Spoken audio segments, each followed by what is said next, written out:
BJP stand అంటే ఎందుకంటే గతంలో ఎన్నికల్లో కూడా మీరు కూడా బీసీ సీఎం ని చేస్తామంటూ కూడా అన్నారు కాబట్టి ఈసారి దీనిపైన కవితకు మద్దతుగా బీజేపీ ఉంటుంది అనుకోవచ్చా? అందరికీ నమస్కారం అండి. ముందుగా ఈ రోజు మన తెలంగాణ రాష్ట్రము పెన్నంలో నుంచి తీసి పొయ్యిలో పడ్డేసినట్టుగా అయిపోయింది.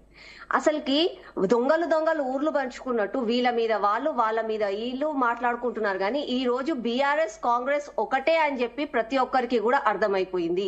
అసలు బీసీ నినాదం తీసుకొచ్చే కాంగ్రెస్ బీఆర్ఎస్ వాళ్ళని నేను ఒకటే అడగాలనుకుంటున్నాను. అప్పట్లో ఉన్న కేసీఆర్ గారి కేబినెట్ లో ఇప్పుడున్న రేవంత్ రెడ్డి గారి కేబినెట్ లో ఎంతమంది బీసీ మినిస్టర్లు ఉన్నారు? ఎంతమంది మీరు వెల్మాలకు ఇచ్చారు? ఎంతమంది రెడ్డిలకు ఇచ్చారు? మీరు అసలుకి ఆ విషయంలోనే టికెట్ల విషయంలోనే గాని మీ కేబినెట్ లో ఉన్న మినిస్టర్ల విషయంలోనే గాని బీసీలకి న్యాయం చేశారా? ఈ రోజు కొత్తగా బీసీ నినాదం తీసుకొని వచ్చి అప్పట్లో బ్రిటిష్ వాళ్ళు చేసినట్టు డివైడ్ అండ్ రూల్ పాలిటిక్స్ లాగా ఇప్పుడు కూడా ఎక్కడ మీరు చేసిన తప్పుడు హామీలు ప్రజలు అడుగుతారేమో అని చెప్పి ఇద్దరు కలిసి నాటకాలు ఆడుతున్నారని మాత్రమే ప్రజలకు అర్థమవుతుంది. కొత్తగా కవిత వచ్చేసి ఈ రోజు 10 సంవత్సరాల తర్వాత ఈ రోజు ఆమెకి కొత్తగా బీసీలు గుర్తుకొచ్చి ఈ రోజు ధర్నా చౌక్ లో కూర్చొని ధర్నా చేస్తుందంటే హాస్యాస్పదంగా కనిపిస్తుంది. ఒకప్పుడు ధర్నా చౌకే వద్దు, నా రాష్ట్రంలో ప్రజలకి ఎవరికి కూడా సమస్యలు లేవు, ధర్నా చౌకే ఎత్తేస్తామన్న టీఆర్ఎస్ వాళ్ళు ఈ రోజు ధర్నా చౌక్ లో కూర్చొని సమస్యల కోసం పోరాడుతున్నాము అని అంటే రియల్ గా కూడా హాస్యాస్పదం. 10 సంవత్సరాలలో ఒక్క బీసీ కార్యకర్తకే గాని ఒక్క బీసీ ప్రజలకే గాని ఒక్కరికి కూడా ఒక్క సహాయం కూడా చేయలేదు, ఒక్క రూపాయి సహాయం కూడా చేయని టీఆర్ఎస్ వాళ్ళు ఈ రోజు కొత్తగా బీసీలు గుర్తుకొచ్చారు అన్నది ఎంత ఘోరమైన విషయం అంటే మళ్ళా కాంగ్రెస్ వాళ్ళు కూడా బీసీ కులగణన అని చెప్పారు. అసలు బీసీ కులగణన ఎక్కడ జరిగిందండి?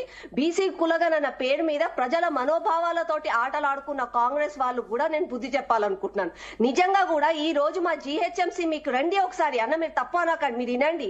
జీహెచ్ఎంసీ డీసీ గారి దగ్గరికి జెడ్సీ గారి దగ్గరికి మీరు ఎవరైతే ఎన్యూమినేటర్స్ గా మహిళలను ఇంటింటికి తిప్పి వాళ్ళని కులగణన చెయ్యమని చెప్పారో ఆ మహిళలకు పాపం మీరు ఇస్తా అన్న డబ్బులు రాలేదు అని చెప్పి వాళ్ళు ఇక్కడికి వచ్చి ధర్నాలు చేస్తున్నారు. మీరు వాళ్ళని ఒకసారి చూడండి. మీరు కనీసం బీసీ కులగణన చేశామని చెప్పి దేశవ్యాప్తంగా పార్లమెంట్ లో అసెంబ్లీలో గొప్పగా చెప్పుకునే వాళ్ళు కనీసం ఆ చేసిన మహిళలకు ఎండలో పాపం కాలరంగా తిరిగిన మహిళలకు జీతాలన్నా ఇవ్వండి. అది ఇవ్వకుండా బీసీ కులగణన అని మాట్లాడతారు. ఈ రోజు జ్యోతిరావు పూలే గురించి మాట్లాడుతున్నారు.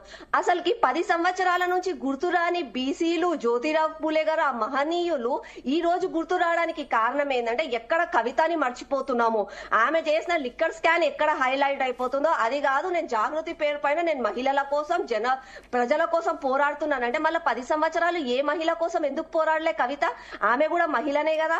ఆ రోజు తెలంగాణ రాష్ట్రంలో మహిళలను కించపడుతూ వాళ్ళ నాయకులు వాళ్ళ కార్యకర్తలు మాట్లాడుతుంటే ఏ ఒక్క రోజు నోరు తెరవని కవిత ఈ రోజు బీసీల గురించి మాట్లాడుతున్నారు అంటే అసలు నిజంగా కూడా నమ్మసక్యమా? అదంతా కేవలం రాజకీయంగా నేనున్నాను, నా పలుకుబడి ఇంకా ఉంది, అంటే మా నాన్న తర్వాత మా కేటీఆర్ లేకపోతే హరీష్ రావు కాదు, నేనే ఉన్నాను అని చెప్పి ఆమె కుటుంబంలో ఆమె గుర్తింపు కోసం అని చేస్తున్న ధర్నాలే గాని నిజంగా ప్రజల కోసం మాత్రం కాదు.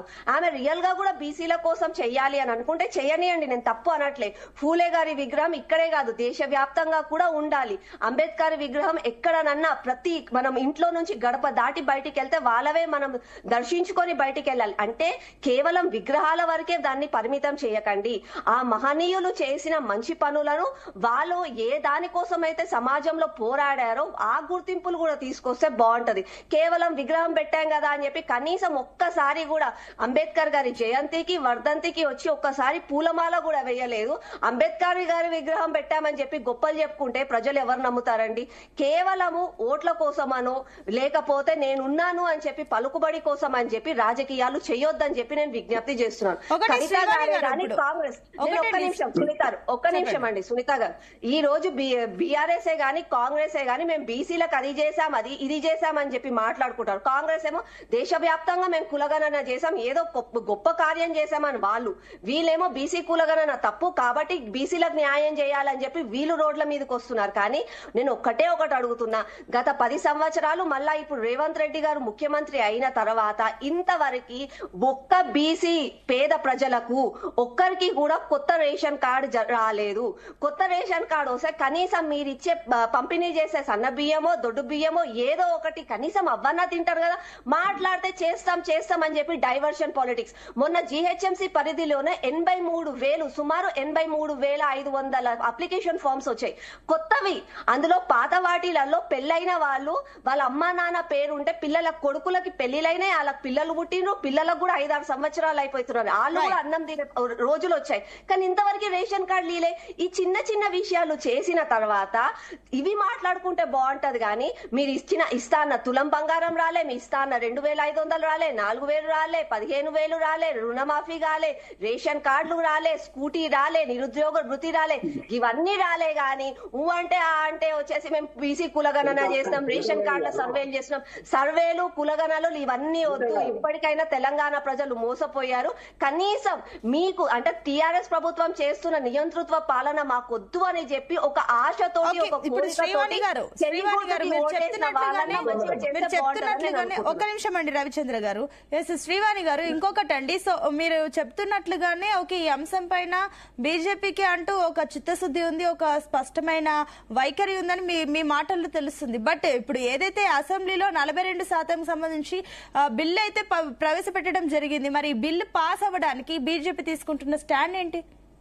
ఈవెన్ అది కూడా ఒక స్క్రూటినీ అంటే లీగల్ గా స్క్రూటినీ కాని థింగ్స్ ని రేవంత్ రెడ్డి గారు అంటే 42% రిజర్వేషన్ బీసీకి అని అంటే మొత్తం కలిపి 50% దాటిన రిజర్వేషన్ సుప్రీం కోర్టు ఒప్పుకోదు. It is against the law.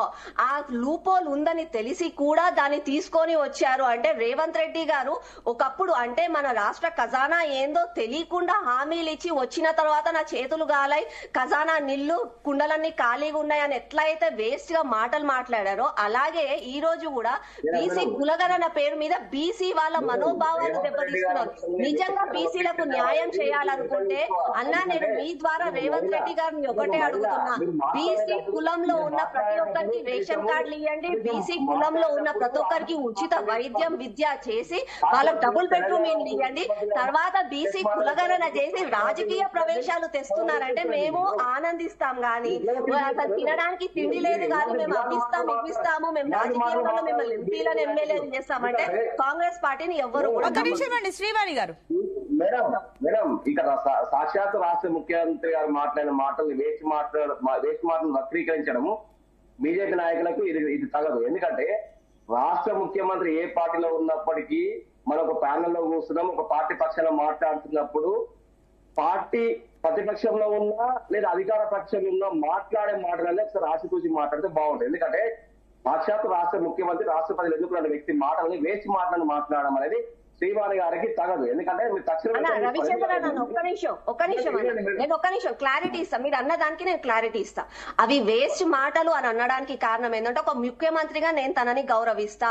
ఏ రాష్ట్రం అయినా ఏ పార్టీ అయినా ఏ పార్టీ అయినా తను మనకి ముఖ్యమంత్రియే, నేను దాన్ని గౌరవిస్తా. కానీ వేస్ట్ మాటలు అని అనడానికి కారణం ఏంటంటే ఒకప్పుడు ముఖ్యమంత్రి గారు మెడలో కండువా కాంగ్రెస్ లేకుండే టీడీపీ కండువా ఉండే. టీడీపీ కండువా ఉన్నప్పుడు సభ సాక్షిగా ఏమన్నారు, ఎవరివి కూడా ప్రైవేట్ గా ఇంటరోగేషన్ కోసం అని చెప్పి ఎవరన్నా ఇంటికి వచ్చి వాళ్ళ ప్రైవేట్ థింగ్స్ మాట్లాడి మీ కులం ఏంది, మీ ఆస్తి ఏంది, మీకు ఎన్ని పొలాలు ఉన్నాయి, మీకు ఎన్ని భూములు ఉన్నాయి, మీకు కారు ఉందా, అట్లా ఉందా ఇట్లా ఉందా అని చెప్పి మీ ప్రైవేట్ థింగ్స్ ఎవరన్నా అడిగితే మీకు అభ్యంతరంగా కనిపిస్తే మీరు వాళ్ళకి సమాధానం చెప్పొద్దు. It is against the law అని చెప్పి టీడీపీ సాక్షిగా టీడీపీ బ్యానర్ వేసుకొని మెడలో టీడీపీ కండువా వేసుకొని రేవంత్ రెడ్డి గారు ఒకప్పుడు చెప్పారు. మళ్ళీ ఒకప్పుడు చెప్పిన రేవంత్ రెడ్డి గారు కండువా మారగానే తన మాటలు మారిపోతాయి. మాటలు మనోభావాన్ని దెబ్బతీశారని కావాలి. పార్టీ నుంచి ప్రాతినిధ్యం వహిస్తున్నప్పుడు ప్రతిపక్షంలో ఉన్నప్పుడు ప్రతిపక్ష నాయకులు ఎన్నో ఇప్పుడు మేము బీసీ కులగణన చేసినప్పుడు బీజేపీ వాళ్ళు సహకరించలేదు, అటు బీఆర్ఎస్ వాళ్ళు సహకరించలేదు. అయినప్పటికీ ఇప్పుడు నేనేమంటున్నానంటే సాక్షాత్తు రాష్ట్ర ముఖ్యమంత్రిగా ఉన్న వ్యక్తి అలా మాట్లాడకూడదు. ప్రతిపక్షంగా ఉన్నప్పుడు ప్రతిపక్ష నాయకుడు ఒక రకంగా మాట్లాడినప్పుడు అది ప్రతిపక్ష హోదాలో మాట్లాడినప్పుడు దాన్ని యాక్సెప్ట్ చేస్తారు ఎవరైనా. ఇప్పుడు మీ బీజేపీ నాయకులు ఉన్నారు, మీ బీజేపీ నాయకులు మాట్లాడట్లేదు. అంటే రవిచంద్ర గారు ప్రతిపక్షంగా ఉన్నప్పుడు ఒకలాగా తర్వాత అధికారంలోకి వచ్చినాక ఒకలా ఉంటా అంటున్నారా ఏంటి? లేదు మేడం, నేనేమంటున్నా అంటే గతంలో టీడీపీలో ఉన్నప్పుడు ఇలా మాట్లాడారన్నప్పుడు ఇప్పుడు బీజేపీలో ఉన్న నాయకులు సాక్షాత్ ప్రభుత్వం చేస్తున్నారు, బీసీ కులాలను వ్యతిరేకిస్తలేరా? బీసీ కులాల మీద అవాకులు చెవాకులు వేస్తారు కదా. బీఆర్ఎస్ పార్టీ నాయకులు బీసీ కులాల మీద కనీసం ఆ ఆధారాలు లేకుండా లేని పరిస్థితి లేదా? నేనేమంటున్నా అంటే ప్రభుత్వము చేస్తున్నటువంటి ప్రతిపక్షాలు కాకుండా లోటుపాట్లు ఎత్తి చూపడానికి మాట్లాడే మాటలు ఉండొచ్చేమో, కానీ అలాంటి దాన్ని సాక్షాత్ ఇప్పుడు రాష్ట్ర ప్రభుత్వం పరిపాలిస్తున్న వ్యక్తిని ఈ రకంగా మాట్లాడడం తగ్గమంటున్నా. నేనేమంటున్నా ఇప్పుడు బీసీ కులాలను కాంగ్రెస్ పార్టీ ప్రభుత్వం చేసినప్పుడు బీజేపీ నాయకులు ఆరోపణ చేయట్లేరా? బీసీ నాయకులు ఉన్న అరవింద్ అయితే లేకపోతే ధర్మపురి అరవింద్ గారు అయితే ప్రభుత్వం మీద విమర్శిస్తలేరా? రైట్ అండి. నేనేమంటే లేనప్పుడు ప్రభుత్వం పైన విమర్శలు చేయడానికి అన్ని విధాల ఆస్కారం ఉంటుంది ఎవరికైనా. ప్రభుత్వంలో ఉన్న ప్రభుత్వ నాయకుల మీద విమర్శ చేయడం అనేది దానికి కూడా ఒక పద్ధతిగా ఒక పదజాలంతో మాట్లాడితే బాగుంటుందని మేము ఈ సందర్భంగా చెప్తున్నాం. జయరామ్ గారు గుడ్ మార్నింగ్ అండి. Good morning Sunitha. Yes Jayaram garu, so మళ్ళీ ఇప్పుడు తెలంగాణలో మళ్ళీ ఇప్పుడు బీసీ కార్డు మళ్ళీ తెరపైకి వచ్చింది. జ్యోతి బాపులే మహనీయుల పేర్లు ఇప్పుడు మళ్ళీ తెరపైకి వచ్చాయి. ధర్నా చౌక్ లో మాట్లాడుతూ కవిత నిరసన చేయడం, అసెంబ్లీలో విగ్రహ ఏర్పాటుకు సంబంధించి మాట్లాడడం, ఆ తర్వాత కాంగ్రెస్ చర్యలు కూడా చూసాం, అక్కడ ఫినాయిల్ తో కడిగేయడం. ఏంటి ఈ చర్యల పైన మొత్తం అటు బీజేపీ స్టాండ్ కూడా వినడం జరిగింది. సో ఈ హోల్ సినారియో పైన మీ అనాలిసిస్ ఏంటి? ఇప్పుడు 30 నిమిషాల నుంచి ముగ్గురు మిత్రులు చాలా బ్రహ్మాండమైన స్పీచ్లు ఇచ్చేసిండ్రు బీసీ దాని గురించి. కాకపోతే ఏంటంటే వీళ్ళ అధినాయకత్వం ఏం మాట్లాడుతున్నారో వీళ్ళకి తెలియకపోవడం అనేది ఒక బాధాకరమైన విషయం. ఈ అధినాయకత్వము బీసీల పట్ల ఉండే వైఖరి ఏ విధంగా ఉంటుందో కూడా వీళ్ళకు సరైన అవగాహన లేదు, ఆలోచన కూడా లేదని